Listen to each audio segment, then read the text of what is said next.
What's up YouTube, Jeff back again. Today I'm back with another video on the OnePlus 7 Pro. Just got it in yesterday. I made my first video. If you guys want to check out that first video, I will drop the link below in the description so you can go check it out. But today I want to talk about something that's really dividing a lot of people on the OnePlus 7 Pro as a device. Something that was mentioned a lot in the comments on my previous video, also being mentioned on Twitter and all of the Android forums around the whole entire internet. And that is the pricing of the OnePlus 7 Pro lineup. Now, of course, OnePlus has always been sort of a value brand, and for that reason, you know, they started off that way. A lot of their fans feel like they've really been creeping up the price over the last few years, and there's a lot of debate as to whether or not it's justified. So I want to give a little bit of my thoughts on that, and sort of after using it for 24 hours, how I feel. So there are, of course, three models of the OnePlus 7 Pro: 6 gigs of RAM, 128 gigs of storage for $669. 8 gigs of RAM, 256 gigs of storage for $699. This is the model that you'll actually be able to get if you buy it from T-Mobile. And then, of course, the big boy, you've got the 12 gigs of RAM, 256 gigs of storage for $649. So basically $50 price bumps, and then, of course, there's a new color coming soon. So the model I have is the 8 gigs of RAM and 256 gigs of storage that I got from T-Mobile. I have to say that even though I understand the argument from all the OnePlus fans, I feel like OnePlus had no choice but to go this direction. There's a lot of companies that are making phones that are in the, you know, true mid-range category now, around $300 to $400, which is where OnePlus really started making their bread and butter. But I feel like they had to respond to sort of the market, and when the flagship started going up to over $1,000, OnePlus wanted to continue offering flagship specs and still giving you a good value. So they can't keep doing that, obviously, at $300, $400. That's just ridiculous. It's not going to make sense. They're not going to make money. They're not going to stay in business. And also, if they decide to start making phones that are, you know, really true mid-range without having the sort of flagship processor and the special features, for instance, you know, like the pop-out camera here, which is something that you're not going to find on Samsung devices or on iPhones.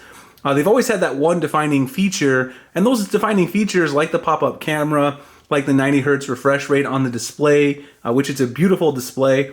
Those things all cost money, and you're not going to be able to deliver those standout features that really make you stand out from a flagship without spending a little extra and then passing some of that cost on the consumers. The $699 model, I feel like the one that I have here is probably the one that most people are going to buy, mainly because, one, T-Mobile is offering that model, only that model, and a lot of people are going to buy it from the carrier on a payment plan, things like that. But as you guys saw, the 12 gigabyte model is actually already delayed almost 2 weeks on OnePlus website. So there is a lot of demand for the higher spec model of a OnePlus device. So personally, I feel like the pricing is kind of right on.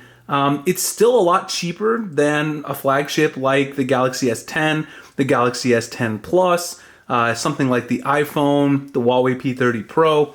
It's cheaper than all of that, and you're getting a lot of amazing features. The display, I talked about the software last time. Beautiful launcher, built-in icon packs. Oxygen OS has got everything. They still have this awesome alert slider. You've got a really nice design of the phone, in my opinion. I mean, there's nothing really super standout about the design aside from the fact that it doesn't really have a, you know, notch or camera punch out and has the pop-up camera. But you are getting a nice looking design, whereas, you know, other companies that offer, say, a high refresh rate, like on the Razer phone, the design is not very desirable. It's not very modern, things like that. So I feel like the price is reasonable. The $699, it's still a lot cheaper than what you would see on a true flagship device. I do realize that they're alienating some of their consumers that way, but they have, you know, marked down the OnePlus 6T, so you can still buy that for a relatively cheap price if you would like to do so. Now, of course, there are a couple of other considerations. You know, what does this mean going forward for OnePlus? Are they going to continue to keep trending up? And I think whether or not they keep raising their prices really depends on, you know, what happens to the other flagships. If Samsung and Apple and all these other companies keep raising the prices and, you know, into the, you know, $1,200, $1,300, etc. for a standard flagship, OnePlus may continue raising their prices a bit because they want to offer that sort of standout feature that's going to allow to distinguish themselves from the competition. But I think as long as they stay a couple $100 below the big manufacturers, they can still compete in a big way. They still have a really loyal fan base. It seems like they're going to be fine because of their combination of software, other things like that. You're not really losing that much from a true flagship. You're losing the IP rating, of course, the headphone jack, wireless charging support, some things like that. but you're really not losing any huge features, I think, at the end of the day, that are going to say, you know, why am I not spending an extra $300 for Galaxy S10 Plus? A lot of the OnePlus fans that were there from the beginning are still going to be there now. So anyway, guys, those are my thoughts about the OnePlus 7 Pro and the pricing on this device. I just wanted to talk about it because a lot of people have been mentioning it on Twitter and also in the comments of the other video. I'd love for you guys to chime in with your comments below. We can have a little discussion. What do you think about the price of the OnePlus 7 Pro? Are you considering picking one up at this price? You guys can follow me at Twitter and Instagram. The link's in the description. Like, comment, subscribe if you want to see more OnePlus 7 Pro content. Definitely coming soon. I'll see you guys in the next one. Thanks a lot for watching.